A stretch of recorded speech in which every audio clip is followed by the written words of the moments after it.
अस्सलाम वालेकुम। वालेकुम अस्सलाम सियार साहिब। क्या हाल है, ठीक हो? अल्लाह का शुक्र है।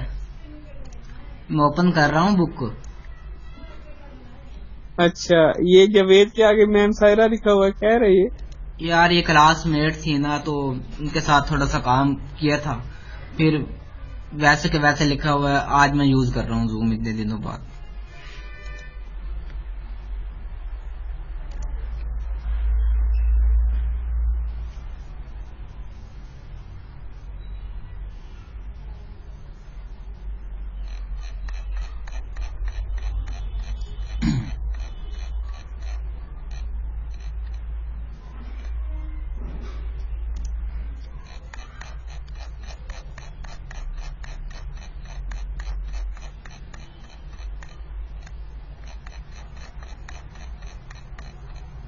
अच्छा यार, पहले ना आप मुझे ये बता दें कि आपको क्या क्या इसमें से आता है, आपको कंफ्यूजन क्या है? मुझे यकीन करो, इसमें से कुछ भी नहीं आता। अच्छा चलो कोई बात नहीं। अच्छा, मैंने ये देखा था, इसमें से वन नाम क्या होता है, टू नाम्स क्या होता है, और इन्फिनिटी नाम्स जो इसमें यूज हो रहे हैं। हाँ वन वो नाम तो वो होता है जिसमें हम वन नाम वो होता है ना, जिसमें हम क्या कहते हैं, कॉलम्स को ऐड करते हैं। उनका जो मैक्सिमम होता है वो वन नाम होता है। नहीं, वो हम कॉलम वगैरह को जो ऐड करते हैं वो मैट्रिक्स में होता है, लेकिन हम यहाँ पर वेक्टर की बात कर रहे हैं, सिंगल वेक्टर की बात कर रहे हैं। अच्छा, बता तो देता उसमें हूँ, वन नाम्स क्या होगा? मैं बता देता हूँ। ठीक है, इसको रिकॉर्ड कर ले यार। रिकॉर्ड? चलो ठीक है, हाँ, रिकॉर्ड कर लेता हूँ। अगर मैं फिर इसको बाद दोबारा देख लूंगा। सही है। अच्छा यार, असल में ना पहली बात ये है कि हमारे पास एक वेक्टर होना चाहिए। कि मैं कहता हूँ मैं R2 स्पेस ले लेता हूँ, उसमें से मैं एक वेक्टर ले लेता हूँ। ये ठीक है। एक किस्म की बात है कि मेरे पास जो वेक्टर है वो ये है। अब बात यह है कि इस पर हमने नार्म निकालने हैं, जैसे कि वन नार्म हो गया, टू नार्म हो गया और इन्फिनिटी नार्म हो गया। तो ठीक है। सबसे पहली तो बात यह है कि नार्म होता क्या है। नार्म एक्चुअली क्या होता है कि लेंथ होती है, कोई भी वेक्टर है तो उसकी लेंथ कहलाती है, जैसे मैग्नीट्यूड हो गया। तो जो वन नार्म की जो डेफिनेशन है वो ये है कि हम जो इसका नार्म निकालेंगे वो ये होगा कि इसके जो भी इस वेक्टर के जो कंपोनेंट्स हैं, ये फर्स्ट कंपोनेंट है, ये सेकंड कंपोनेंट है। हम ऐसे करेंगे, वो जो कंपोनेंट्स होंगे हम उनके एब्सोल्यूट वैल्यूज लेंगे। ठीक है। और उनको हम ऐड कर देंगे। ये हमारे पास वन नाम आ जाएगा। यस, इसको नार वन कहेंगे, इसके हम सबस्क्रिप्ट में हम वन लगा सकते हैं। तो यहाँ पर जो ये V1 है या V2 है, दो कंपोनेंट्स है इसके। ये दो रियल नंबर भी हो सकते हैं, कम्प्लेक्स नंबर भी हो सकते हैं, कुछ भी हो सकता है, लिहाजा यहाँ पर ये रियल नंबर है। ठीक है। फॉर एग्जाम्पल अगर मैं ये कहता हूँ कि अगर फॉर एग्जाम्पल V मेरे पास जैसे कि 4 आयोटा हो गया प्लस 5J, ऐसे ले लो कि ये मेरे पास एक वेक्टर है। तो जब मैं इसका नार्म निकालूंगा, जो इसके कंपोनेंट होंगे उनका मैं मैग्नीट्यूड लूंगा। ये फर्स्ट कंपोनेंट का मैग्नीट्यूड हो गया, ये सेकंड नंबर का मैग्नीट्यूड हो गया, और उन दोनों को मैं कर लूंगा प्लस। तो ये कहलाता है वन नार्म।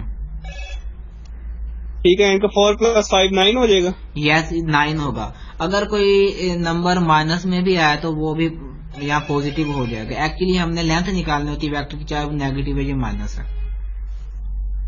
ठीक है। ये तो कहलाएगा वन नॉर्म। अब टू नॉर्म क्या होता है? इसी वेक्टर पर हम काम करते हैं कि ये हमारे पास वेक्टर है। अब मैं इसके सबस्क्रिप्ट में मैं 2 लिखूंगा। तो अब मैंने करना क्या है? अब मैंने ये करना है कि ये जो एब्सोल्यूट वैल्यूज है ना, इनकी अब मैंने पावर 2 कर देनी है, बाकी वही का वही रहने देना है। अच्छा, स्केयर ले लेना बस। यस, इन एब्सोल्यूट वैल्यूज जो है इनके मैं क्या लूंगा, स्केलर लूंगा, और इस पूरे होल की ये जो हमारे पास एक्सपेंशन बना है इस सारे एक्सप्रेशन की मैं पावर 1/2 ले लूंगा। ये इनके स्केयर रूट ले लेंगे। यस, स्क्वायर रूट ले लूंगा। और अगर ये 2 नॉर्म है, अगर आप 1 नॉर्म पर देखें तो अगर मैं इसकी पावर 1 लूं और अगर मैं ब्रैकेट लगा के इसकी पावर 1/1 ले लूं, मतलब जहां 2 था वहां 1 आ गया, बस यही फर्क है। ठीक है। अब हम बात करते हैं कि इन्फिनिटी नॉर्म क्या होता है।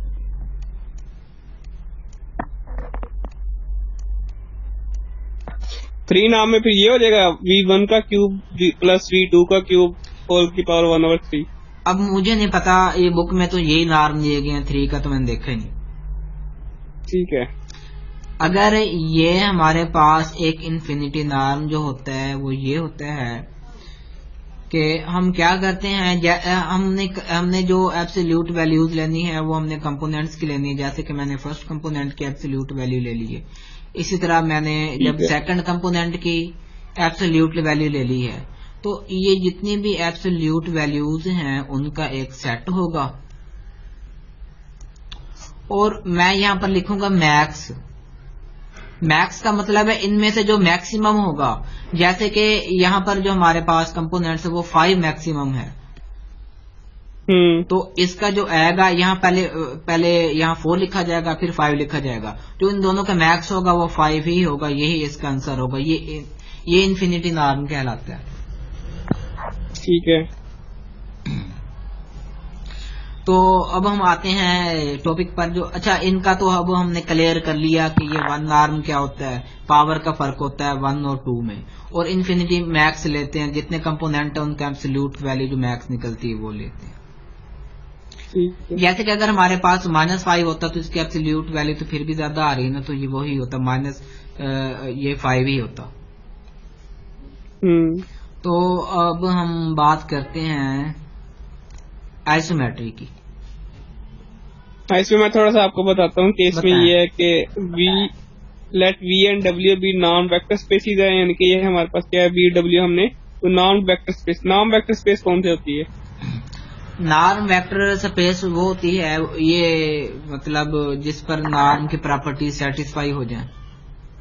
अच्छा, उस वेक्टर स्पेस पर नॉर्म्स की प्रॉपर्टी सेटिस्फाई हो जाए। 4 प्रॉपर्टीज होती है ना नॉर्म्स की? यस, 4 होती हैं।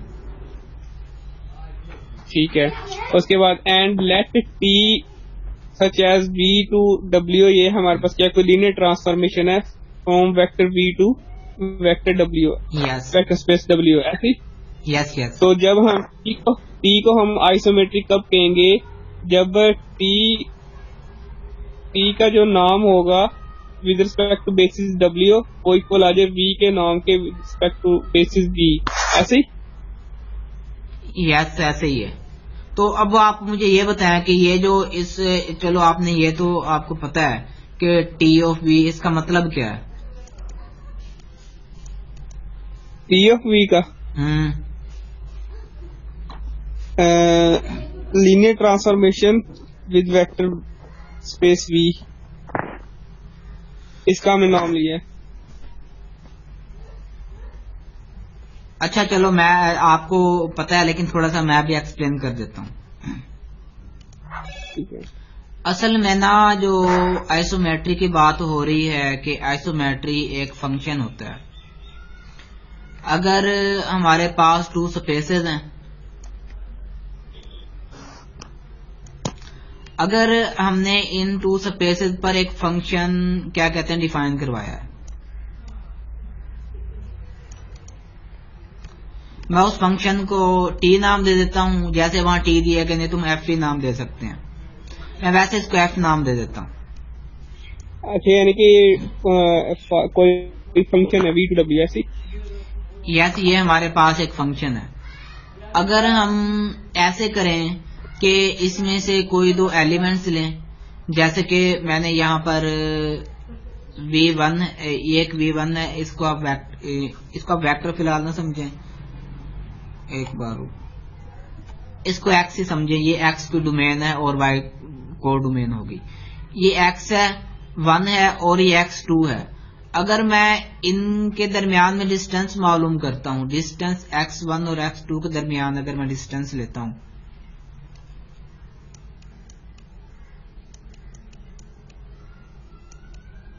ये तो हो गया इनके दरमियान में कोई ना कोई डिस्टेंस होगा। और अगर मैं ऐसे करता हूं कि इस पर फंक्शन अप्लाई करता हूं x1 पर, तो यहाँ इसके इमेज आ जाएगा। और इसी तरह अगर मैं x2 पर फंक्शन अप्लाई करता हूं तो उसका भी इधर क्या आ जाएगा, इमेज आ जाएगा। ठीक है। तो अब बात ये है कि आखिर हमारे पास ये क्या है कि कोई वेक्टर स्पेस है या कोई सेट है, आखिर उनके दरमियान में डिस्टेंस तो है। इसी तरह हमारे पास जो इनके इमेजेस हैं उनके दरमियान में तो कोई डिस्टेंस होगा लाजमी।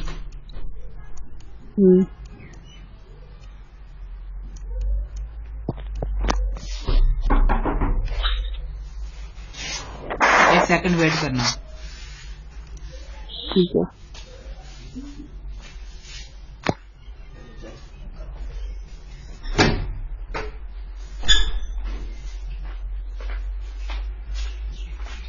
अब ऐसा दरवाजा बंद कर।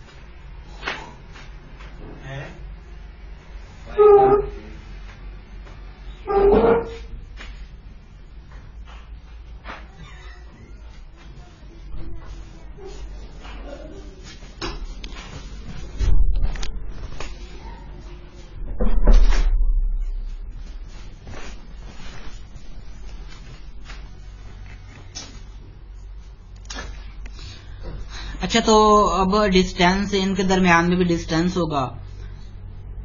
अगर तो यूं हो जाए कि जिस तरह इनके दरमियान में डिस्टेंस है एलिमेंट्स के दरमियान में, और ये जो डिस्टेंस है अगर ये दोनों इक्वल हो जाएं डिस्टेंसेस, उन एलिमेंट्स के दरमियान डिस्टेंस और उनके इमेजेस के दरमियान में डिस्टेंस अगर इक्वल हो जाए, इसको हम कहते हैं आइसोमेट्रिक फंक्शन।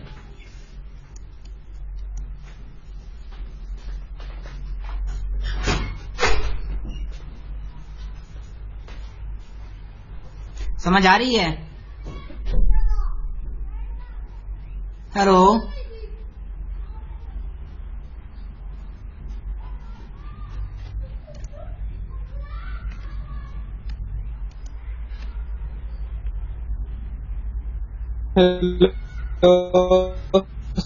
हाँ जी, मैंने कहा समझ आ रही है?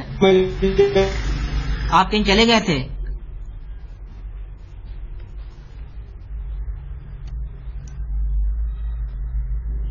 हेलो,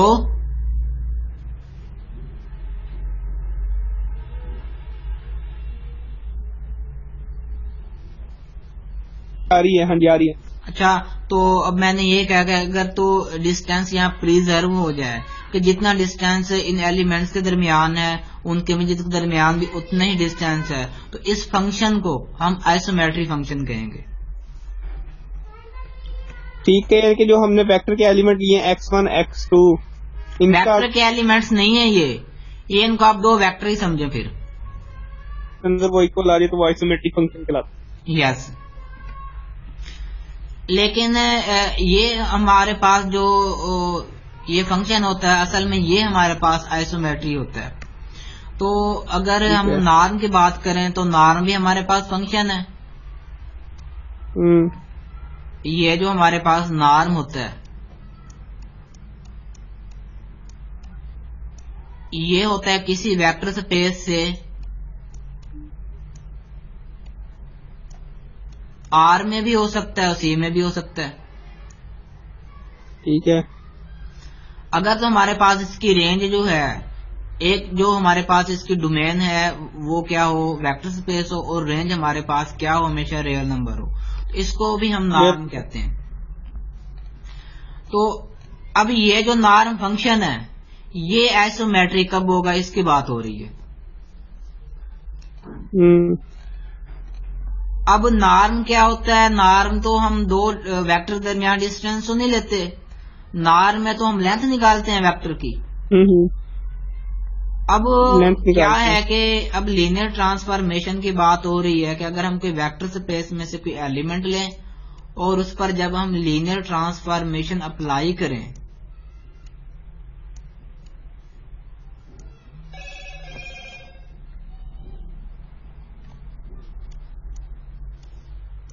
जब हम उस पर लीनियर ट्रांसफॉर्मेशन अप्लाई करें और उसका फिर हम ले नॉर्म,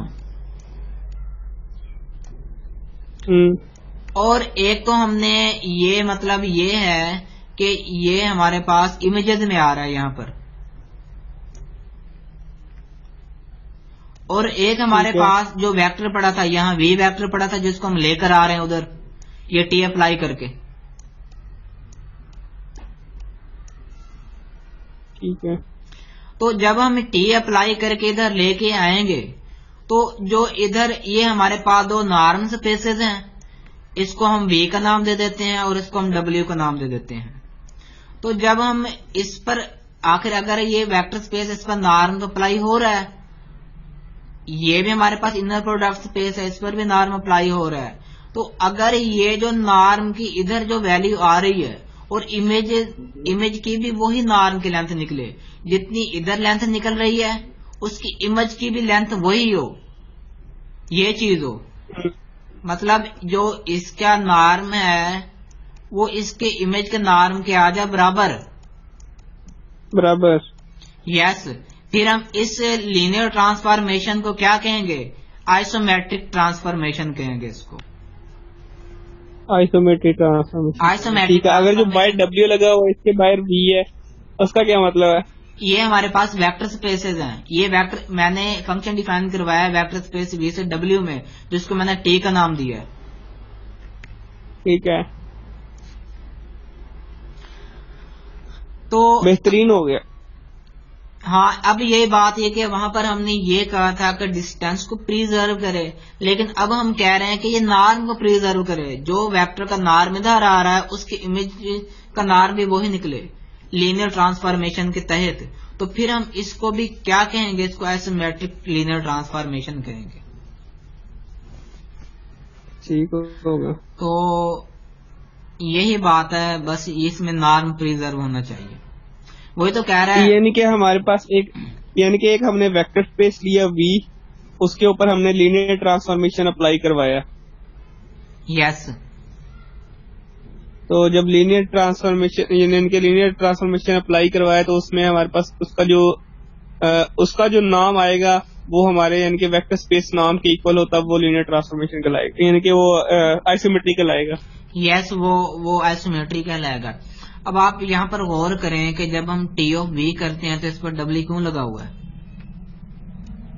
क्योंकि डब्ल्यू बेसिस है।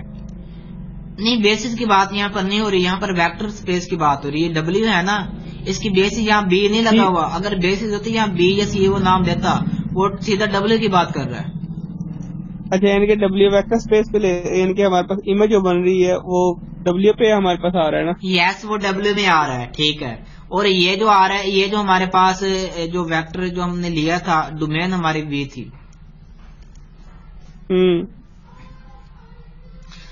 और यहाँ पर एक छोटी सी एग्जांपल ये दी गई कि उन्होंने लीनियर ट्रांसफॉर्मेशन, उन्होंने जो हमारे पास मैपिंग डिफाइन करवाई है वो टी डिफाइन करवाई है R2 से R3 में।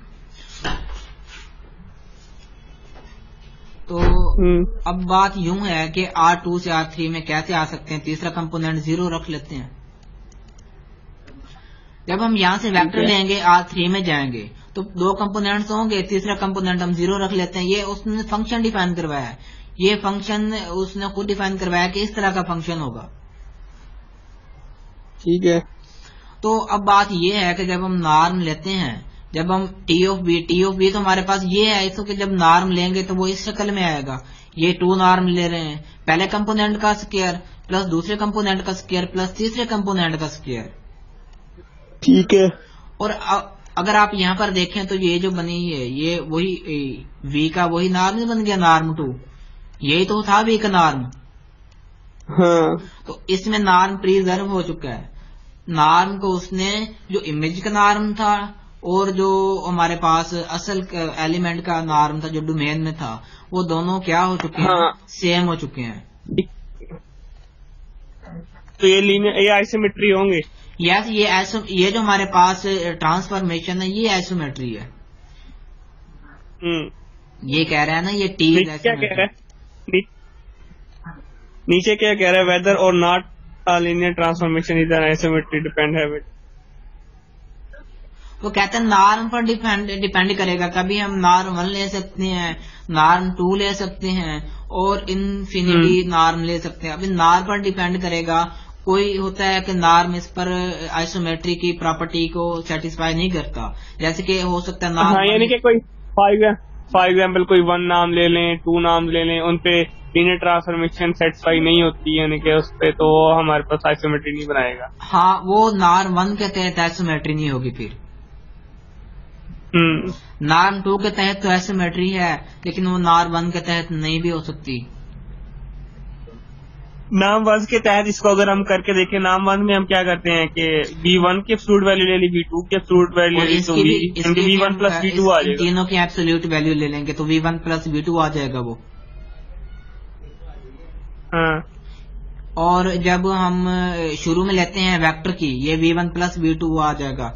ये तो दोनों सेम आ रहे हैं नॉर्म 1 में। नाम 1 में भी सेम आ रहा है ना? हाँ, सेम नहीं आ रहा है, क्योंकि जब हम नॉर्म लेंगे ना वेक्टर का, ये वेक्टर हमारे पास V1 V2 है, तो वो भी V1 प्लस V2 आएगा, और ये भी आखिर में V1 प्लस V2 निकल रहा है। ठीक है। हाँ, 1 पे भी इनकी आइसोमेट्री हो गई। हाँ, आइसोमेट्री हो गया। और जो हमारे पास इन्फिनिटी है उसमें हम मैक्सिमम लेते होते हैं, वो भी अल्हम्दुलिल्लाह इस पर तो वो भी आइसोमेट्री हो जाएगा। हाँ, क्योंकि तीसरा तो 0 है। अच्छा, वैसे मैंने आपको बात की है 2 तक, ये n तक जो हम बुक में दिए गए n तक की बात कर रहे हैं, वो n डायमेंशनल वेक्टर स्पेस। ठीक है। अच्छा, अब यहाँ पर एग्जांपल है, वो कहते हैं an isometry in the 2 norm but not. वो कहते हैं कि हमारे पास ऐसी भी आइसोमेट्री है जो कि 2 नॉर्म पर तो सेटिस्फाई होती है, लेकिन वो नॉर्म 1 के तहत आइसोमेट्री नहीं बनेगी वो। अच्छा, आपको यूनिटरी मैट्रिक्स का पता है? यूनिटरी मेथड में हमारे पास ऑर्थोगोनल बेसिस आती हैं। वो कैसे? ये नहीं पता कैसे। ठीक है। अच्छा, मेरी बात सुने, वो होती कैसी है? वो यूं है कि ये जो आपके पास मैट्रिक्स दिए गए ना, ये थोड़ा सा समझा दे मुझे उस रफ पे। चलो, मैं पेंट पे। हाँ। ये देखें, हमारे पास एक मैट्रिक्स था। ठीक है।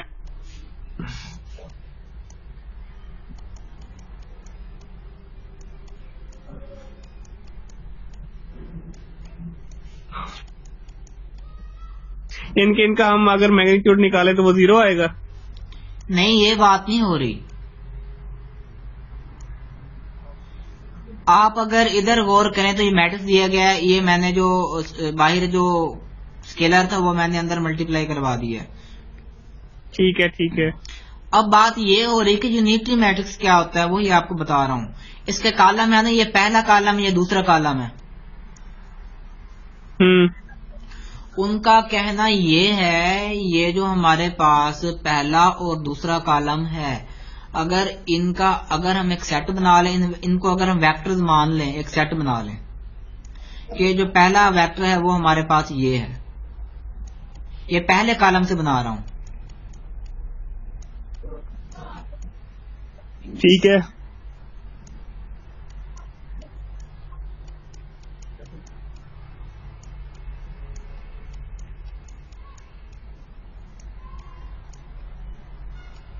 ये हमारे पास एक सेट बन गया है। वो कहते हैं कि इनके कॉलम से जो अगर हम जो सेट बनाए, तो उसको सेट को मैं वैसे बी नाम दे रहा हूं, कुछ भी दे सकते हैं। तो अगर तो वो जो सेट है वो एक ऑर्थोनॉर्मल बेसिस बन जाए। ऑर्थोनॉर्मल बेसिस कैसे बन जाए कि इनके हर कॉलम जो है वो ऑर्थोनॉर्मल बेसिस बनाए, तो वो यूनिटरी यानी कि चलाएगा मैट्रिक्स। हर कॉलम नहीं, उनके कॉलम से बनने वाले वेक्टर का सेट। अच्छा, उनके कॉलम से बनने वाले वेक्टर का सेट जो है वो एक ऑर्थोनॉर्मल बेसिस होनी चाहिए। ठीक है। अब ऑर्थोनॉर्मल बेसिस क्या होती है?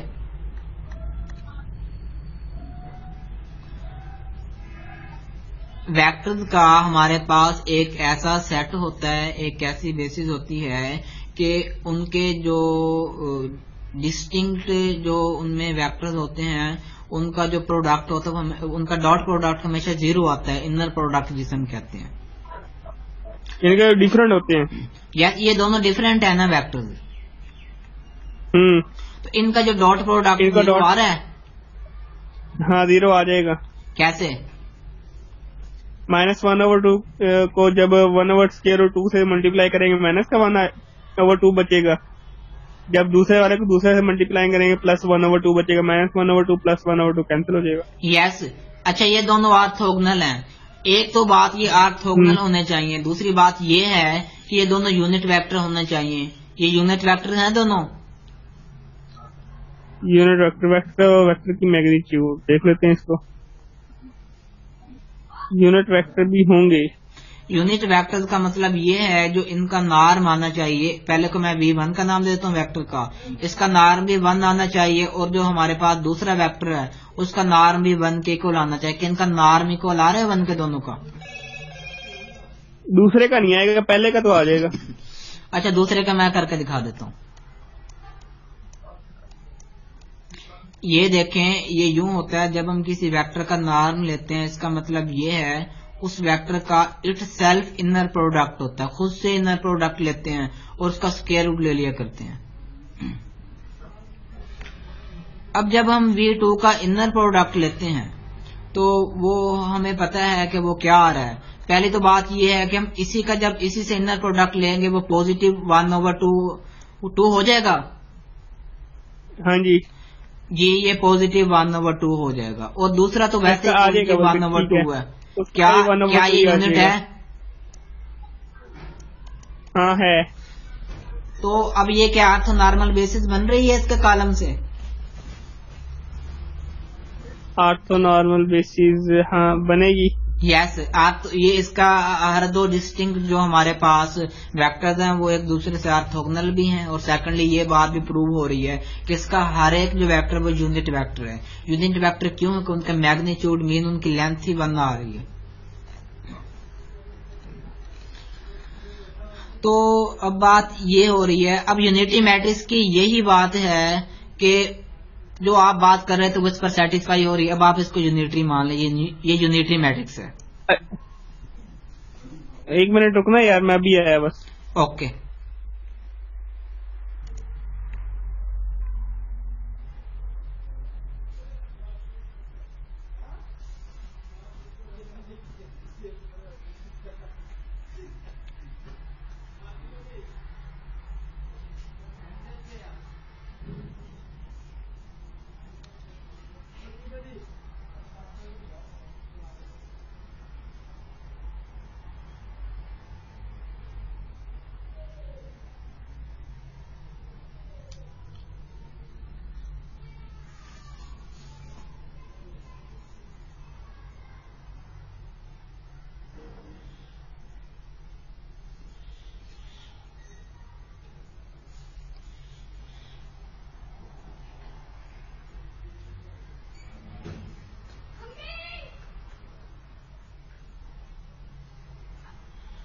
हाँ जी, हेलो। हाँ सियार साहब। हाँ जी। तो बात ये हो रही है हमारे पास अब यूनिटरी मैट्रिक्स है। अगर ये यूनिटरी मैट्रिक्स है तो यूनिटरी मैट्रिक्स की एक और प्रॉपर्टी भी हमारे पास मौजूद है। यानी कि इसमें यूनिटरी मेथड वो हो गया ना जिसमें हमने एक तो इसका जो हर कॉलम ले लेना वो यूनिट वेक्टर होना चाहिए। यस, ठीक है। उसके बाद अगर उनका नाम लें तो वो हमारे पास 1 होना चाहिए, तो वो हमारे पास ऑर्थोगोनल बेसिस भी बनाएगा और ऑर्थोगोनल भी होंगे। ऐसे ही बात यह है कि नॉर्म 1 आ चुका है तो इसका मतलब यूनिट वेक्टर है। ये नॉर्म 1 का मतलब यूनिट वेक्टर है। और दूसरी बात यह है कि इसके हर दो जो डिस्टिंक्ट वेक्टर्स ये जो बन रहे हैं ये एक दूसरे से ऑर्थोगोनल होने चाहिए। ये दोनों एक तो ऑर्थोगोनल होने चाहिए और नॉर्म 1 होना चाहिए हर एक वेक्टर का। अच्छा, उनका यूनिट वेक्टर होने चाहिए और ना इनका जो है ऑर्थोगोनल होना चाहिए, तो वो Yes. यूनिटरी मैट्रिक्स होगा। फिर ये यूनिटरी मैट्रिक्स कहलाता है। ठीक है, इनके इनसे ऑर्थोगोनल बेसिस अब बाद में निकालेंगे, पहले ये तो बन यूनिटरी तो प्रूव गई है करेंगे, फिर ऑर्थोगोनल बेसिस ये। अच्छा ये बेसिस बन गई हैं। जी यही है बेसिस, ये ठीक जो है जिसको मैंने बी का नाम दिया था। ठीक है ठीक। और थर्ड कंडीशन कौन सी है? बस ये दो कंडीशन है। अच्छा ठीक है। अच्छा अब बात ये है कि यूनिटरी मैट्रिक्स की कुछ एक प्रॉपर्टी, बहुत अहम प्रॉपर्टी है। ठीक है। वो ये है कि अगर हम इसका जो ट्रांसपोज ले लें, ट्रांसपोज लेने के बाद अगर हम इसका कम्प्लेक्स कॉन्जुगेट ले लें, ये इसके इनवर्स के बराबर होता है। एक बार ओके मैंने ए लिख ली है, ये इसके इनवर्स के बराबर होता है।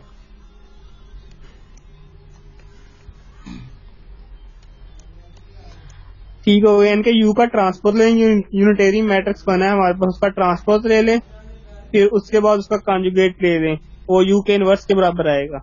यस, वो यू के इनवर्स के बराबर रहेगा। अब वो बात यूं है कि यहाँ पर नोटेशन दी गई है यू के ऊपर जो यहाँ पर स्टेरिक दिया गया है, इसका मतलब ये है कि ये इसका कम्प्लेक्स कॉन्जुगेट है। यू एडजॉइंट नहीं है। यू एडजॉइंट का मतलब ये है कि इसका कम्प्लेक्स कॉन्जुगेट है। नहीं सर ने तो हमें इसका मतलब एडजॉइंट नहीं बताया था, यानी कि इसकी वो जो हम इनकी वैल्यूज चेंज कर, वो साइन चेंज कर दें और वो कर दें, इसमें तो वही किया हुआ। तो वही तो बात है ना, मेरी बात सुनिए, मैं आपको वही तो बता रहा हूँ ना। कम्प्लेक्स कॉन्जुगेट का मतलब क्या है, साइन कैसे चेंज होंगे, अगर आयोटा आ रहा है तो हम उसके साइन चेंज कर देंगे, वही तो बात है ये। यही तो है। अच्छा, इसी को मैं यू स्टेरिक का नाम दे रहा हूँ। ठीक हो गया ठीक हो गया। तो मैं यही कह रहा हूँ कि ये इसके इनवर्स इनके इसको एडजॉइंट भी तो, यानी कि मेरे कहने का मतलब ये है कि इसको एडजॉइंट भी तो कह सकते हैं ना। हाँ, इसको एडजॉइंट कह सकते हैं। हाँ बस ठीक है। अब बात ये हो रही है कि अगर हमारे पास यूनिटरी मैट्रिक्स है तो उसकी जो प्रॉपर्टी वो ये है कि उस क्या कहते हैं कि वो और उसका इनवर्स अगर उन दोनों को मल्टीप्लाई किया जाए तो हमेशा आइडेंटिटी मैट्रिक्स देता है। ठीक है। ये हमारे पास आइडेंटिटी तो आ चुका है, लेकिन यहाँ पर जो हमने ये लिया था तो इसका मतलब तो ये था कि एडजॉइंट है। लेकिन हमें एक प्रॉपर्टी का जब पता था कि हमने ये कहा कि एडजॉइंट जो होता है वो इसके इनवर्स के इक्वल होता है, तो हम एडजॉइंट ना ही लें तो हम इसका इनवर्स क्या कर सकते हैं कि इनवर्स के जगह हम एडजॉइंट ले सकते हैं। हमें इतना पता है कि दो जो मैट्रिसेस होते हैं उनका जब हम इनवर्स और उसको ओरिजिनल को जब हम मल्टीप्लाई करवाते हैं तो आइडेंटिटी जरूर आता है, लाजमी आता है। लेकिन यहाँ पर हम एडजॉइंट की बात कर रहे हैं। क्या कहते हैं, असल में हमने जो मल्टीप्लाई करवाना था वो हमने इनवर्स को मल्टीप्लाई करवाना था, लेकिन हम इनवर्स की जगह एडजॉइंट मल्टीप्लाई करवा सकते हैं। बात ये हो रही है क्योंकि यूनिटरी मैट्रिक्स है। ठीक है ठीक है। तो अब हमने यहाँ पर इसका एडजॉइंट मल्टीप्लाई करा दिया। हमारे पास ये है कि और कोई अब अगर यूनिटरी मैट्रिक्स के अलावा कोई मैट्रिक्स ले उस पर आइडेंटिटी नहीं देगा, ऐसी है ना? सिर्फ यूनिटरी मैट्रिक्स होना जरूरी है, उस पर देगा आइडेंटिटी। मेरी बात सुने, अगर दो हमारे पास मैट्रिसेस हैं, अगर हम उनको मल्टीप्लाई उसका इनवर्स और उसको मल्टीप्लाई करवाएं तो आइडेंटिटी जरूर आएगा। वो तो आइडेंटिटी देता है, मतलब मैं कह रहा हूँ कि अगर देखें अब यूनिटरी मैट्रिक्स है, इसके साथ हमने इसके एडजॉइंट को मल्टीप्लाई करवाया, वो हमें आइडेंटिटी दे रहा है। अगर मैं कह रहा हूँ कि अगर कोई मैट्रिक्स लें, हम कोई एक सिंगल मैट्रिक्स ले लें, वो यूनिटरी नहीं है,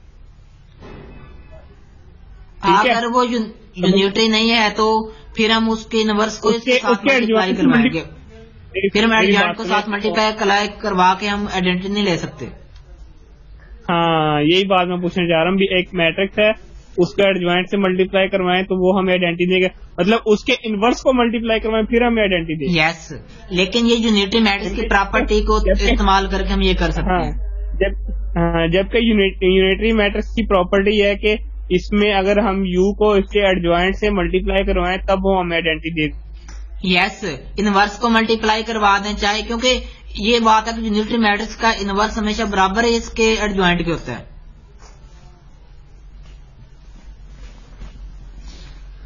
अच्छा, तो अब बात ये हो रही है कि इस यहाँ पर क्या हो गया है, आइडेंटिटी आ चुका है।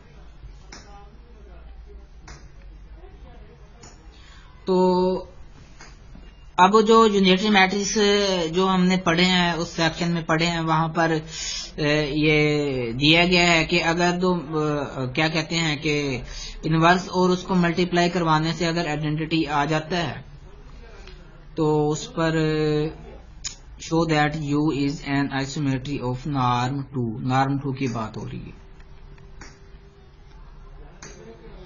अच्छा, चलो हम ऐसे करते हैं कि हम सेकंड पर आते हैं। तो सेकंड में वो ये कह रहा है कि you is not an isometry of the one norm.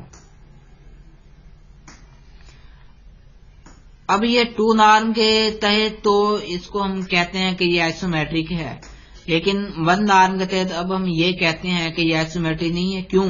क्योंकि जब हम ये जो हमारे पास जो मैट्रिक्स है, इसको जब हम इसकी लीनियर ट्रांसफॉर्मेशन लेंगे कोई भी वेक्टर की, जो हमने क्या कहते हैं कि इस R2 से लिया हो कोई वेक्टर,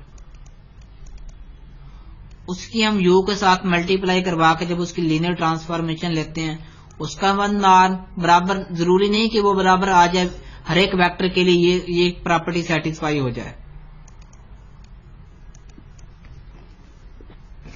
तो इसके लिए हम जवेद भाई दोबारा बात सुनना, दोबारा रिपीट करना, क्योंकि नेट का इशू हो गया तो बिल्कुल आवाज नहीं आ रही थी। मैं ये बता रहा हूं कि जब 1 नॉर्म की बात हो रही है, 1 नॉर्म की हमने डेफिनेशन पढ़ी है, उसके कंपोनेंट्स के एब्सोल्यूट वैल्यूज को क्या किया जाता है, प्लस किया जाता है। तो उस 1 नॉर्म के तहत जब हम फंक्शन डिफाइन करवाएंगे, जब हम इमेज लेंगे, उस इमेज का नॉर्म 1 और उस जो हमारे पास वेक्टर था ओरिजिनल डोमेन में, उसका नॉर्म 1 जरूरी नहीं कि बराबर आ जाए। इस मैट्रिक्स के लिए बात हो रही है। आवाज आ रही है अब?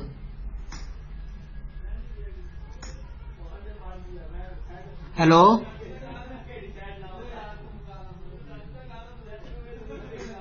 हेलो,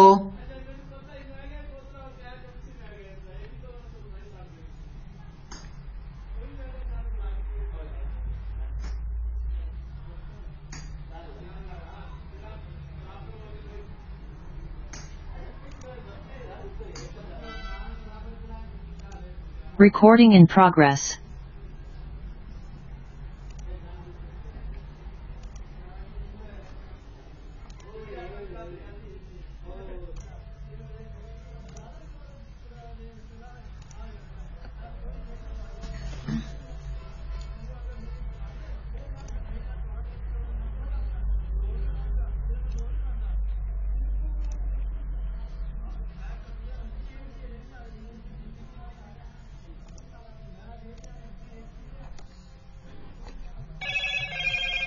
नेटवर्क इशू हो गए थे यार।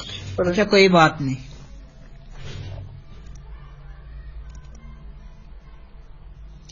अच्छा, तो हम बात ये कर रहे थे कि जब हमने नॉर्म 2 की बात की थी यहाँ पर,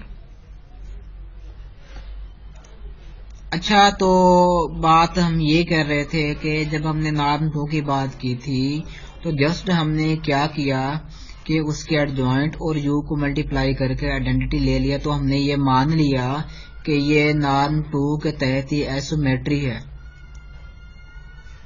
ठीक है, तो हम कैसे मान सकते हैं? ना तो हमने नॉर्म 2 का यहाँ फार्मूला अप्लाई किया ना कुछ, हम कैसे मान लें? क्योंकि हमारे पास प्रॉपर्टीज हैं। ये पहली बात तो ये है कि हमारे पास एक थ्योरम है, वो ये कहते हैं कि अगर हमारे पास यू एक यूनिटरी मैट्रिक्स है तो वो मैट्रिक्स और उसका एडजॉइंट जब उनको मल्टीप्लाई करते हैं आइडेंटिटी आता है। आइडेंटिटी आता है, ठीक है। तो आइडेंटिटी आया तो हमने इसको यूनिटरी मान लिया, हाँ ठीक है। क्योंकि एड ज्वाइंट और इसको मल्टीप्लाई करने से तभी आएगा आइडेंटिटी अगर ये यूनिटरी होगा तो। और अगर यूनिटरी है तो ये यहाँ पर देखो, ये नार में प्रिजर्व करेगा अगर यूनिटरी है तो। ठीक है। तो मतलब ये है कि अगर ये प्रॉपर्टी सेटिस्फाई हो गई है तो समझो ये कौन से पेज पे, प्रॉपर्टी 98 सेटिस्फाइड है जी। 98 पे है। यस, ये ना 112 पे है। ठीक हो गया। यहाँ पर तो 98 लिखा हुआ है ना, वहाँ पीडीएफ का तो वो बनता है ना 112। ठीक हो गया। अच्छा, तो अब हमने ना नॉर्म 1 की बात हम ये कर रहे हैं कि जरूरी नहीं कि इस यूनिटरी मैट्रिक्स के तहत जो नॉर्म 1 हो उसके जब हम लीनियर ट्रांसफॉर्मेशन डिफाइन करवाएं तो वो इमेज और जो हमारे पास ओरिजिनल डोमेन का जो एलिमेंट है उनका नॉर्म सेम है, ये जरूरी नहीं। तो हमने ऐसे कि हमने लीनियर ट्रांसफॉर्मेशन डिफाइन करवाए। लीनियर ट्रांसफॉर्मेशन कैसे डिफाइन करवाते हैं? हम यूं करते हैं कि हम यहाँ से एक वेक्टर लेंगे, वो हमने E1 ले लिया। E1 का आपको पता है वो स्टैंडर्ड बेसिस होती हैं। तो अगर ये 2 क्रॉस 2 का मैट्रिक्स है, इसका मतलब ये है कि स्टैंडर्ड बेसिस कौन सी होगी यहाँ पर? R2 की होगी। R2 की होंगी, 1 1 आ जाएगा। यस, जो E1 है उसमें 1 0 होता है। 1 0 होता है, 1 0। हाँ, E1 में 1 0 होता है। जब हम लीनियर ट्रांसफॉर्मेशन डिफाइन करवाएंगे तो E1 को मल्टीप्लाई करेंगे यूनिटरी मैट्रिक्स से। लीनियर ट्रांसफॉर्मेशन क्या होती है कि हम इस यूनिटरी जो हमारे पास मैट्रिक्स है हम इसी को ही मल्टीप्लाई किससे कर रहे हैं? A1 से।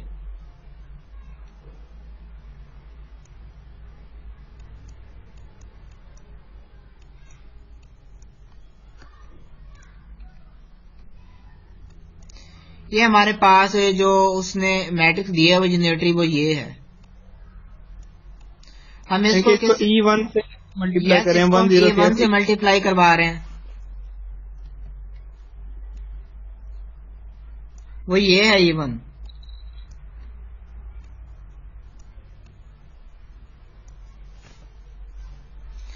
तो इसी को हम लीनियर ट्रांसफॉर्मेशन कहते हैं। ये हमारे पास जो है ये मैट्रिक्स ऑफ ट्रांसफॉर्मेशन कहलाता है ये।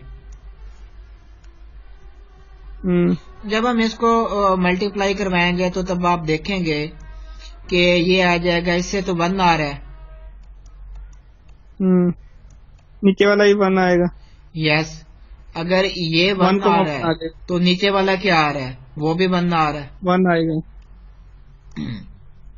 तो ये जो आपके पास ये जो मैट्रिक्स की फॉर्म है, ये जो आपके पास जिसका कॉलम एक ही है, सिंगलटन कॉलम वाला आपके पास एलिमेंट है, इसको हम वेक्टर में लिख सकते हैं। मतलब ये है कि अगर हम इसको वेक्टर मान लें, ऊपर 1 से मल्टीप्लाई होगा तो ये यूं हो जाएगा। ठीक है।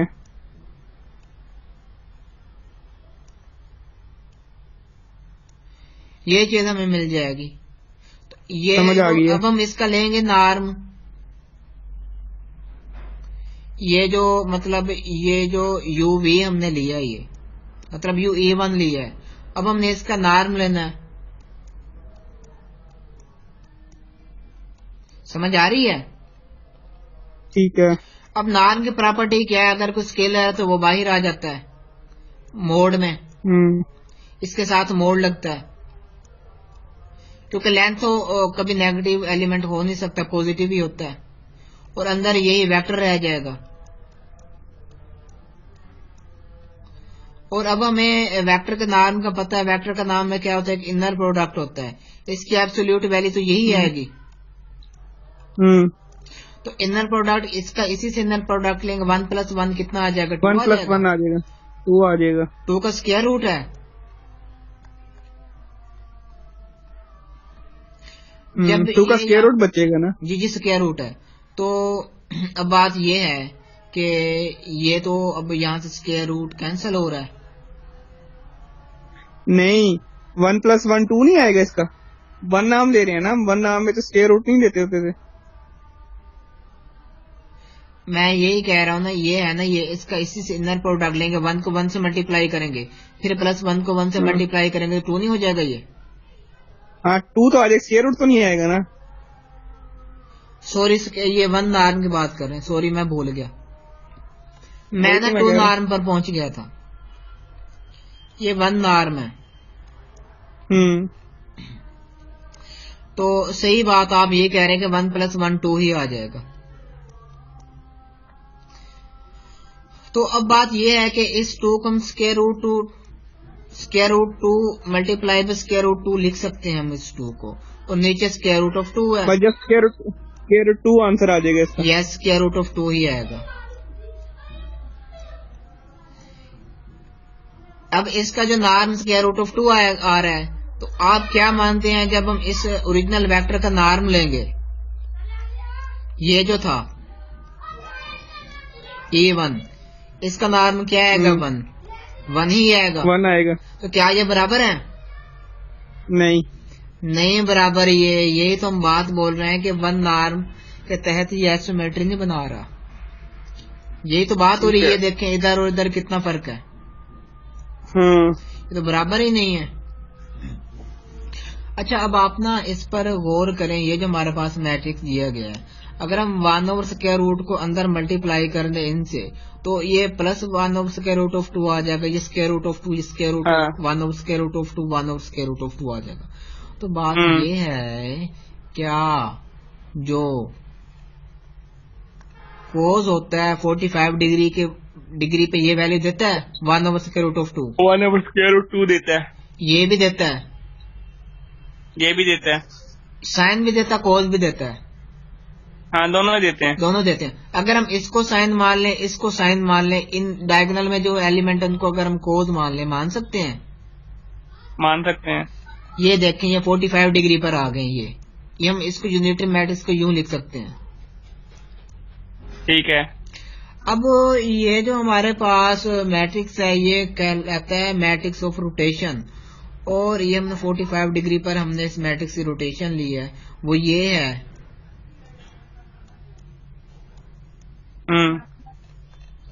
अब आप अगर यहाँ पर गौर करें इस डायग्राम पर, जो हमारे पास जब हमने लीनियर ट्रांसफॉर्मेशन डिफाइन करवाया थी, उसकी वैल्यू ये आई थी।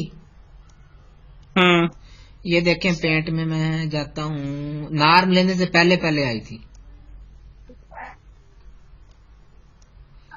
बार रुके, ठीक है, एक बार रुके, कहाँ गई? ये वाली आ चुकी थी नॉर्म लेने से पहले।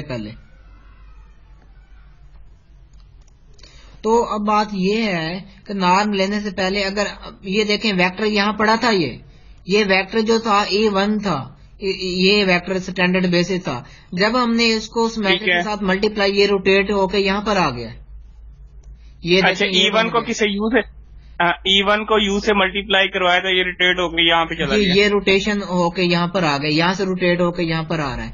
जैसे ही ये जो पोजीशन वेक्टर इधर आया है, तो इसकी जो डिस्टेंस है यहाँ से कम हो गई है। पहले तो यहाँ पर था, क्योंकि ये आर्म जितना ऊपर जाएगा ये साथ मिलता जाएगा इसके Y के साथ। तो ये जो हमारे पास ये जो X के डायरेक्शन में है डिस्टेंस, वो कम होता जा रहा है।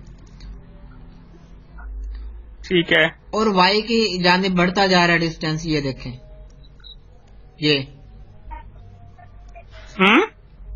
अच्छा, अब बात ये, अच्छा इधर देखें, जब इनका डिस्टेंस जो है वो अच्छा मुझे ये बताएं, पहले तो ये नीचे E1 वेक्टर पड़ा है, ठीक है। yes, E1 पे हमने क्या, E1 को हमने यूनिटरी मैट्रिक्स से मल्टीप्लाई करवाया, तो ये रोटेट होके वहां पे चला गया, π/4 से रोटेट हुआ है। यस, ये आया है 45 डिग्री पर हो रहा है।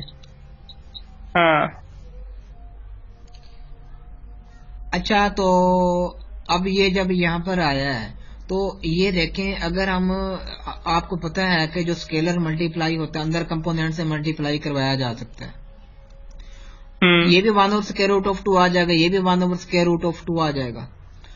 तो अब आप ये देखें कि ये जो हमारे पास पॉइंट बना है, जिसका component one by square root of 2 one by square root of 2 है, इसका मतलब है ये 0 से x के डायरेक्शन में 1/स्क्वायर रूट ऑफ 2 हुआ है। हाँ, ये Y के डायरेक्शन में भी 0 से 1/स्क्वायर रूट नहीं मूव हुआ है। तो हमारे पास पॉइंट ये बन चुका है, इसलिए यहाँ पर 1/स्क्वायर रूट ऑफ 2 लिखा गया। ठीक है। अच्छा, अब हम बात ये करते हैं कि हमारे पास ये डोमेन थी, ये डोमेन का एलिमेंट था, और ये कोडोमेन का एलिमेंट है। कोडमेन के, ठीक तो है। अब ये इन दोनों को जब हमने नॉर्म लिया, क्या वो बराबर आया? नहीं आया। ये देखें, ये हमने नॉर्म 1 ले चुके हैं और ये नॉर्म 1 है। नॉर्म 1 जो है वो, ये नॉर्म 1 और ये नॉर्म 1 ये तो बराबर नहीं है, लेकिन नॉर्म 2 बराबर है। ये देखें, 2 वाले बराबर है। नाम Yes, 2 वाले पे आइसोमेट्री है, नाम 1 पे आइसोमेट्री नहीं है। नहीं है। आपका कॉन्सेप्ट क्लियर हो चुके हैं काफी? हाँ, काफी हद तक इस एग्जांपल से मुझे, इस एग्जांपल की मुझे टेंशन थी, हो गई एक concept clear। सही। अच्छा, तो अब बात ये है कैरेक्टराइजेशन ऑफ आइसोमेट्री। अब आइसोमेट्रीज की कुछ प्रॉपर्टीज यहाँ बताए गए थ्योरम में कि कौन कौन से प्रॉपर्टीज आइसोमेट्री। पहले तो हमने यूनिटरी मैट्रिक्स की प्रॉपर्टी पढ़ी है और नॉर्म को हमने डिस्कस किया। अब हम ये जो हमारे पास असल में जो आइसोमेट्रीज है उसकी प्रॉपर्टीज क्या है उसकी हम देखेंगे। रिकॉर्डिंग कर रहे हो ना आप? यहाँ से रिकॉर्डिंग हो रही है। चलें, ठीक है। तो वही हमने लीनियर ट्रांसफॉर्मेशन डिफाइन करवाई है, मैपिंग। तो अब ये 3 स्टेटमेंट जो इक्विवेलेंट है, ये जो इनर प्रोडक्ट स्पेस है, ये भी नॉर्म्स की तरह ही होता है। इनर प्रोडक्ट स्पेस से नॉर्म आता है। इनर प्रोडक्ट 2 डिफरेंट हमारे पास जो वेक्टर उनके दरमियान में डिस्टेंस स्केल ही होता है, लेकिन जो हमारे पास नॉर्म होता है वो सिंगल मतलब एलिमेंट पर अप्लाई हो सकता है। वेक्टर की लेंथ होती है। यस, वही होती है। बात ये है, बस इनर प्रोडक्ट में ही नॉर्म होता है। ठीक है। तो अब ये इनर प्रोडक्ट स्पेसेस है ना, तो हमने एक ट्रांसफॉर्मेशन अप्लाई करवाई है, डिफाइन करवाई है। वो कहते हैं अगर हमारे पास जो ट्रांसफॉर्मेशन वो लीनियर है 2 इनर प्रोडक्ट स्पेसेस के दरमियान, तो ये जो 3 हमारे पास स्टेटमेंट्स है ये तीनों इक्विवेलेंट है। इक्विवेलेंट का मतलब ये अगर एक ट्रू होगी तो बाकी दोनों ट्रू हैं। इन तीनों में से कोई भी एक ट्रू है, इसका मतलब है कि 2 बाकी ट्रू हैं ऑटोमेटिकली। समझ नहीं आई, दोबारा बताना। अब यहाँ पर जो हमने ट्रांसफॉर्मेशन डिफाइन करवाई है 2 इनर प्रोडक्ट स्पेसेस, वो लीनियर ट्रांसफॉर्मेशन है। अगर वो लीनियर है तो ये 3 स्टेटमेंट्स इक्विवेलेंट है। इक्विवेलेंट का मतलब ये है कि अगर तीनों में से एक सेटिस्फाई होगी तो दूसरी ऐसे समझो ऑटोमेटिकली सेटिस्फाई, उनको मान लेंगे ये भी है फिर। ठीक है। जैसे कि हमें ये कह दिया जाए कि आप यूनिवर्सिटी ऑफ एजुकेशन के स्टूडेंट है, इसका मतलब ये हुआ को हम एमएस मैथमेटिक्स के भी स्टूडेंट हैं और हमारे पास क्या कहते हैं कि हमारे पास रोल नंबर भी मौजूद है। दोनों चीजों को हम मान लेंगे। ठीक है। अब बस ये थ्योरम है, इसकी कोई एक्सप्लेनेशन नहीं, बस उनको रिजल्ट्स को हमने देखना है। पहली बात यह है कि T is an isometry with respect to the norm induced by the inner product on V and W।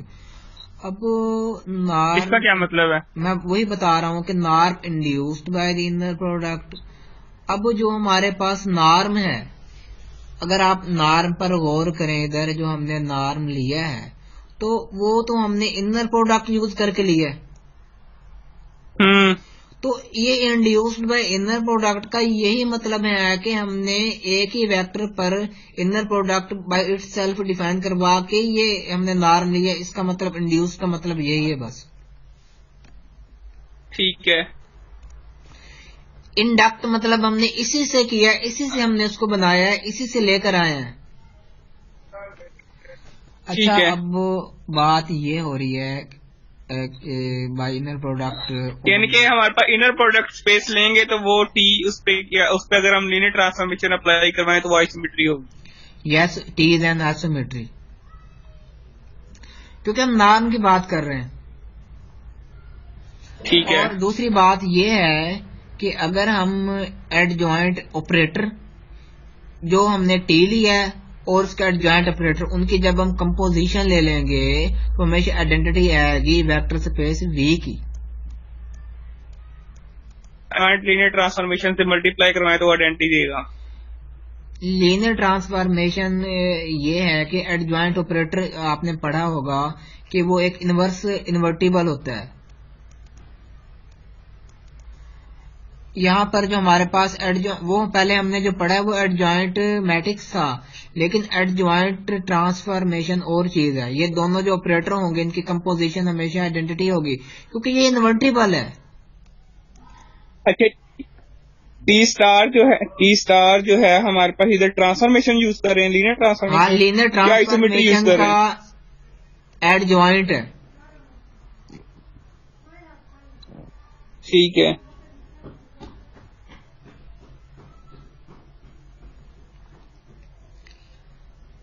अच्छा, तो आवाज आ रही है आपके पास ना?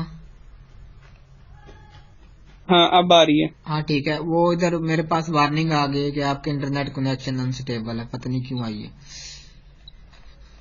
अच्छा, तीसरी बात जो थर्ड मैंने प्रॉपर्टी आपको से कही थी समझौता। पहले शुरू में स्टार्ट में, वो क्या कह रहा है कि इधर पहले आप राइट हाँ, साइड पे देखेंगे वी जो हमारे पास डोमेन है उसके दो एलिमेंट्स लिए उनका जो इनर प्रोडक्ट है, इनर प्रोडक्ट का मतलब हाँ, डिस्टेंस है। डिस्टेंस जो इधर आ रहा है और जो इधर डिस्टेंस आ रहा है हमारी रेंज में, वो दोनों सेम है। ठीक अगर है। आइसोमेट्री है तो ये जरूर होगा, ये होगा तो फिर आइसोमेट्री होगी। आगे समझ?